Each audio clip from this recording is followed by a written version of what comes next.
দেখুন, যুদ্ধবিরতির ক্রেডিট তো আমরা নেব না। যুদ্ধবিরতি সাময়িক স্থগিত করা হয়, যুদ্ধবিরতি হয়নি। যাদের সমস্যা ছিল, তারা পারছিল না, তারা যুদ্ধবিরতিটাকে ক্রেডিট হিসাবে নিচ্ছে। আমরা তো সন্ত্রাসবাদের বিরুদ্ধে লড়ছি। যতক্ষণ না সন্ত্রাসবাদ নির্মূল হচ্ছে এই লড়াই চলবে। সাময়িক স্থগিত হয়েছে এবং ভারতবর্ষে যদি সন্ত্রাসবাদ দমন হয়ে থাকে প্রায় শেষের পর্যায়ে, সেটার সম্পূর্ণ ক্রেডিট নরেন্দ্র মোদীর। তো সেই জন্য এই লড়াই ততদিন চলবে যতদিন সন্ত্রাসবাদ চলবে, তার জন্য কোনো সীমা থাকবে না।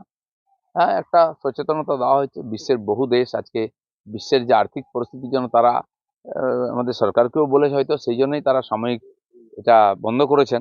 কিন্তু পাকিস্তানকে বিশ্বাস নেই, দেখছেন যদি বলেও দেওয়া হয়েছে যদি আগামী দিনে আবার এরকম কিছু করে তার ভয়ঙ্কর পরিণাম হবে। আমরা যদি বেটার স্টুডেন্ট হই, তাহলে পরীক্ষা মাঝপথে স্থগিত রাখলে যে ভালো স্টুডেন্ট তার তো লস, যে খারাপ স্টুডেন্ট তার লাভ। তাহলে আবার ওই একই প্রশ্ন ঘুরে ফিরে আসে যে এই সময়টাতে ব্যাপারটাকে যে ছেড়ে দেওয়া হলো, তাহলে কি প্রকৃত অর্থে যাদের শিডিউল মুছে গেল চিঠি থেকে, তাদের জন্য অপারেশন দেখুন, শিডিউল। পাকিস্তান বলেছে 1000 বছর লড়াই করবে ওরা, তাদের টার্গেট তো ঠিকই আছে।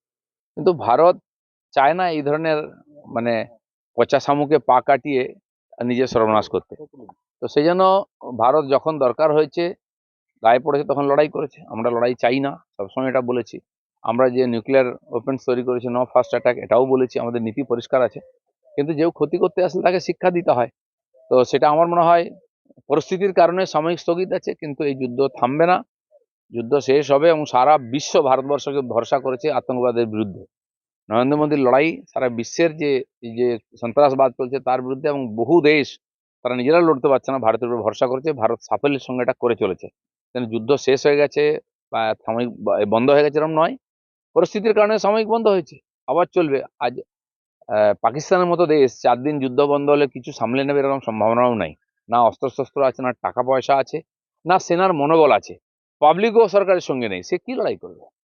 8টার সময় প্রধানমন্ত্রী জাতির উদ্দেশ্যে ভাষণ দিলেন, 9টা 11 মিনিটে ঘোষণা হয়ে গেল 17ই মে থেকে আইপিএল চালু। তাহলে কি দেশকে খুব তাড়াতাড়ি স্বাভাবিক ছন্দে ফেরানোর ডাক দিয়েছিলেন মোদী আসলে কাল? আমার তো যেটা মনে হয়, ভারত স্বাভাবিক ছন্দে আসুক, সেই জন্যই সাময়িক স্থগিত হয়েছে এবং পাকিস্তানকে একটা চান্স দেওয়া হয়েছে সুধরে যাও।